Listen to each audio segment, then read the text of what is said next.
अस्सलाम वालेकुम जी। सबसे पहले मैं आप लोगों का बहुत ज़्यादा शुक्रिया अदा करना चाहती हूँ जिस तरह कमेंट्स में आप मेरी हौसला अफजाई करते हैं और मेरी रेसिपीज़ को पसंद करते हैं। आज मैं बनाने लगी हूँ करेले चिकन बहुत इजी तरीके के साथ, और इस दुआ के साथ हम इसको बनाना शुरू करते हैं कि जहाँ रहें हंसते रहें और हंसाते रहें। तो चलें जी इसे मिल के बनाते हैं। और यहाँ पे मैंने ले ली एक कढ़ाई और उसके अंदर आधा कप के जितना मैं कुकिंग ऑयल डाल दूँगी। और यहाँ पे मैंने ले लिए आधा किलो के जितने करेले, इन्हें अच्छी तरह काट लिया, साफ़ करके इसको नमक लगा के 2 घंटे के लिए रख लिया। फिर इसको 2-3 दफ़ा पानी में अच्छी तरह वॉश करके ये इसके अंदर डाल दूँगी और बिल्कुल हल्की आग पे हम इसको फ्राई करेंगे। जितनी हल्की आग पे हम इसको फ्राई करेंगे उतनी इसमें से जो करवाहट है वो ख़त्म हो जाएगी। अभी इसको मैं तकरीबन हल्की आग पे 10 मिनट के लिए फ्राई करती हूँ, फिर मैं आपको 10 मिनट के बाद दिखाती हूँ। और यहाँ पे देखें जी करेले हमारे हो गए फ्राई। इसे मैं बाहर निकालती हूँ, फिर मैं चिकन को फ्राई करती हूँ, तो फिर मैं आपको दिखाती हूँ। और यहाँ पे देखें जी उसी ऑयल के अंदर मैं तकरीबन 1.5 पाव के जितना चिकन डाल दूँगी और इसको भी फ्राई कर लेंगे।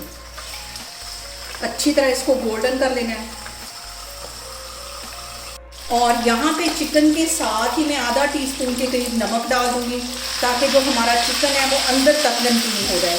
और इसके साथ ही 1 टीस्पून के करीब मैं लहसुन और अदरक का पेस्ट डाल दूँ और चिकन को अच्छी तरह कर लेना है फ्राई।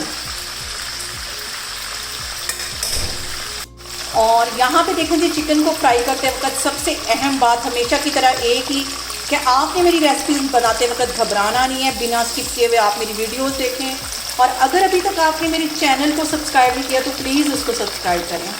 मैं अपने नए सब्सक्राइबर का दिल से शुक्रिया अदा करना चाहती हूँ, जिस तरह वो मुझे सपोर्ट कर रहे हैं, मुझे अप्रिशिएट कर रहे हैं और मेरी रेसिपीज़ को पसंद कर रहे हैं। अभी चिकन को मैं तकरीबन 4-5 मिनट के लिए इसी तरह गोल्डन ब्राउन फ्राई कर लूँगी, तो फिर मैं आपको दिखाती हूँ। और यहाँ पे देखें जी चिकन हमारा अच्छा सा फ्राई हो गया, इसको मैं बाहर निकालती हूँ, तो फिर मैं आपको दिखाती हूँ। और यहाँ पे देखें जी जिसके अंदर हमने करेलों को फ्राई किया था और चिकन को फ्राई किया था, उसी ऑयल के अंदर मैंने 2 बड़े साइज़ के प्याज बिल्कुल बारीक काट दिए, ये इसमें चले जाएंगे। इसको भी हम हल्का सा गोल्डन फ्राई करेंगे। और यहाँ पे हमने प्याज को ज़्यादा गोल्डन नहीं करना, इसका सिर्फ कच्चापन दूर करना है। तकरीबन 2-3 मिनट के लिए इसे मैं ऑयल में अच्छी तरह फ्राई कर लेती हूँ, तो फिर मैं आपको दिखाती हूँ। और यहाँ पे देखें जी प्याज को फ्राई करते हुए मुझे तकरीबन 2 से 3 मिनट हो गए। अब इस पॉइंट पे मैं 2 बड़े साइज़ के टमाटर हैं, इसे भी बिल्कुल बारीक मैंने काट लिया था, ये इसमें चले जाएंगे। ये डालने के बाद भी इसको 2 मिनट के लिए हम अच्छी तरह पका लेंगे ताकि टमाटर हमारे थोड़े से सॉफ्ट हो जाएं। और करेले चिकन में प्याज थोड़ा सा हमें क्रंची अच्छा लगता है, और खड़े खड़े थोड़े से टमाटर हों तो वो मज़े के लगते हैं। तो अब मैं यहाँ पे इसको सिर्फ 3-4 मिनट के लिए पकाऊंगी।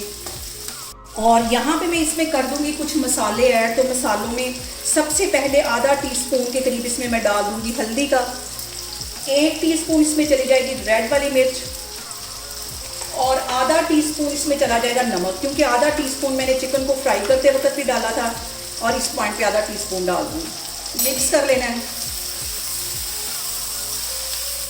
और अब इसके अंदर मैं डाल दूँगी ये जो चिकन मैंने फ्राई करके रखा हुआ है, इसको भी अच्छी तरह मिक्स कर लेना है। और यहाँ पे आधा टीस्पून के करीब मैं कुटी हुई काली मिर्च डाल दूँगी, और 1 टीस्पून इसमें मैं गरम मसाला डाल दूँगी। इन सारी चीज़ों को मिक्स कर लेना है।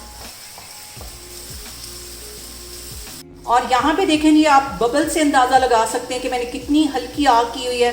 हल्की आग पे अब हम करेलों को यहाँ पे पकाएंगे, इसको कवर बिल्कुल भी नहीं करना, क्योंकि स्टीम के साथ जो करेले हैं वो कड़वे हो जाते हैं। इसी तरह खुला इसको पकाऊंगी। दम वाली आग पे रखा है तकरीबन 5 से 7 मिनट के लिए, तो फिर मैं आपको 5 से 7 मिनट के बाद दिखाती हूँ। और यहाँ पे देखें जी करेले और चिकन को पकते हुए बिल्कुल हल्की आग पे 10 मिनट हो गए।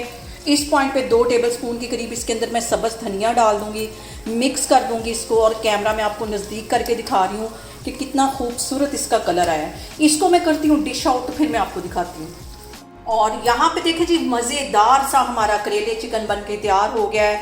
आप लोग इसको लाजमी ट्राई करें और मुझे कमेंट्स में बताएं कि आपको मेरी रेसिपीज़ कैसी लगती हैं, और मेरी वीडियोस को ज़्यादा से ज़्यादा शेयर करें और मुझे सब्सक्राइब करें, और अपना बहुत सारा ख्याल रखें। इंशाअल्लाह ताला मैं एक और वीडियो में आपके सामने आऊँगी। अल्लाह हाफिज़।